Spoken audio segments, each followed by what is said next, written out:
Financial minister Nirmala Sitharaman ने अपना चौथा बजट आज यूनियन बजट जो है वो पेश किया और कई सारी उम्मीदें थी, कई सारी आकांक्षाएं थी इस बजट से कि किसी तरह की राहत जो है वो आम जनता के लिए जो है वो मिलेगी। आम जनता को कहीं ना कहीं, एक मिडिल क्लास को और गरीब लोगों को कहीं ना कहीं फ़ायदा जो है वो होगा। जो लगातार महंगाई हो रही है उसमें कहीं ना कहीं कमी आएगी, बट उस तरह का बजट जो है वो मिलता हुआ नज़र नहीं आ रहा। जिस तरह की अनाउंसमेंट हुई हैं, मिडिल क्लास को एक निराशा मिली है कि इनकम टैक्स स्लैब में किसी भी तरह के चेंजेस नहीं किए गए हैं। इसके अलावा हम कोशिश करेंगे कि अलग अलग एक्सपर्ट से इनके बारे में राय जाने, पर कुछ की हाइलाइट्स क्या रहे इस बजट के वो सबसे पहले आपके साथ साझा कर दें।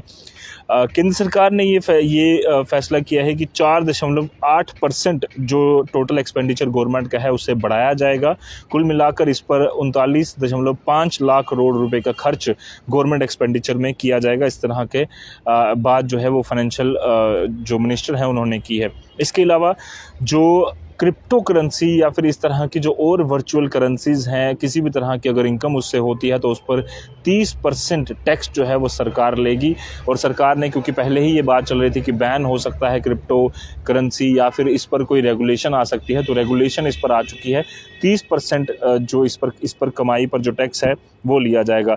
इसके अलावा टैक्स पेयर्स के लिए एक अच्छी खबर है कि पिछले 2 साल पहले का वो जो इनकम टैक्स रिटर्न है वो सिंगल विंडो से, वन टाइम विंडो से वो भर पाएंगे। इस तरह का प्रोविज़न जो है वो केंद्र सरकार ने किया है।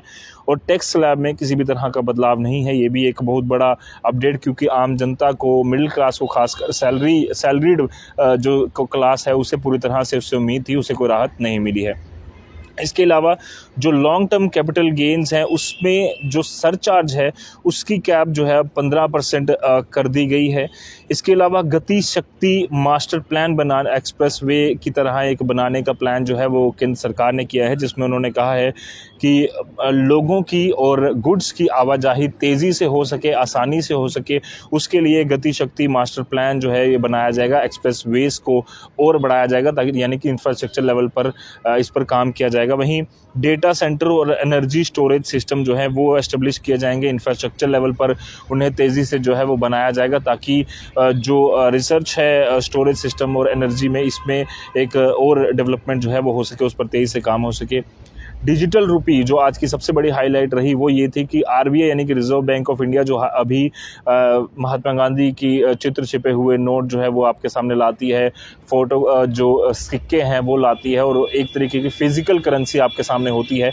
अब क्रिप्टो करेंसी की तरह केंद्र सरकार भी, आरबीआई जो है वो क्रिप्टो करेंसी की तरह वर्चुअल करेंसी डिजिटल रुपी बनाने की बात जो है वो इसमें कही गई है। 2022-23 में इसकी शुरुआत कर दी जाएगी। वहीं 5G मोबाइल सर्विसेज जो हैं वो रोल्ड आउट होंगे पूरी कंट्री में, और ये नेक्स्ट फाइनेंशियल ईयर के लिए यानी किसी 22-23 फाइनेंशियल ईयर के लिए टारगेट रखा गया है। वहीं पासपोर्ट सेवा, ई पासपोर्ट्स की सेवा जो है वो उसे और बेहतरीन तरीके से जो है वो लॉन्च किया जाएगा, नेक्स्ट ईयर में वो लॉन्च की जाएगी। इसके अलावा इलेक्ट्रिकल व्हीकल, उसमें ज़्यादा बूस्ट देने के लिए सरकार ने बैटरी स्वैपिंग के लिए एक इसमें जो अमेंडमेंट्स हैं वो की हैं, उसकी इंट्रोडक्शन जो है वो की है।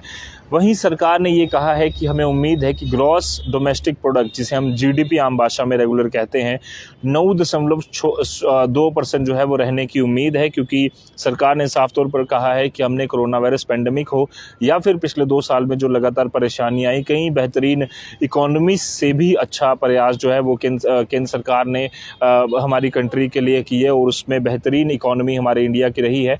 और हम उम्मीद करते हैं कि 8 से लेकर 8.5% तक की जो हमारी एक्सपेक्टेशन है कि गवर्नमेंट जीडीपी उस तरह की मेंटेन कर पाएगी, और इस साल अगले ईयर में 9.2% की जीडीपी रेट हो सकती है। इसके अलावा सरकार ने पेंडेमिक को देखते हुए चाइना के मुकाबले और तेज़ी से काम करने की बात कही है, और कहा है कि हम इकोनॉमिक सर्वे के तहत ये साफ तौर पर देखा गया है कि 8.5% तक जो फ़ायदे हैं वो कहीं ना कहीं जीडीपी जो है वो रही है, और उसी को देखते हुए ये सारी चीज़ें कही गई हैं।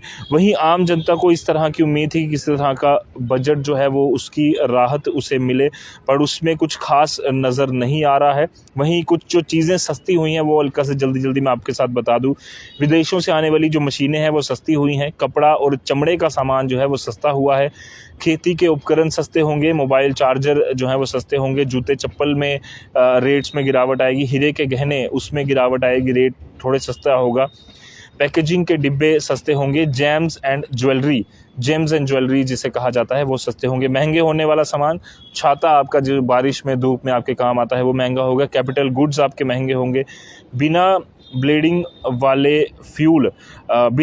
वाले फ्यूल यानी कि इसमें सरकार ने कहा है कि इथेनॉल जिसमें मिक्स नहीं होगा पेट्रोल में, उसमें करीबन 2% जो है वो एक्स्ट्रा टैक्स जो है वो लिया जाएगा, इस तरह की बात कही गई है। वहीं इमिटेशन ज्वेलरी, जो एक तरीके की आर्टिफिशियल ज्वेलरी जिसे हम कहते हैं, उसमें भी महंगाई आने की उम्मीद है। कुछ 400 रुपये के आसपास सरकार ने कहा है कि 1 किलो के हिसाब से उसमें बढ़ोतरी की जाएगी, यानी कि उसमें भी एक महंगाई आ सकती है। तो ये कुछ बड़े बड़े हाईलाइट्स से हम कोशिश करेंगे कि एक्सपर्ट से जाने, कुछ इकोनॉमिस्ट से जाने कि किस तरह का बजट ये आम जनता के लिए है। हालांकि जिस तरह की 5 राज्यों में इलेक्शंस हैं, उस तरह की कोई उम्मीद जताई जा रही थी कि स्पेशल पैकेज आएगा, वो इसमें अनाउंस नहीं किया गया है और अब इस पे देखना होगा कि एक्सपर्ट्स की राय क्या है। बाकी आपकी इसके बारे में क्या राय है, आप भी लगातार साझा करते रहिए।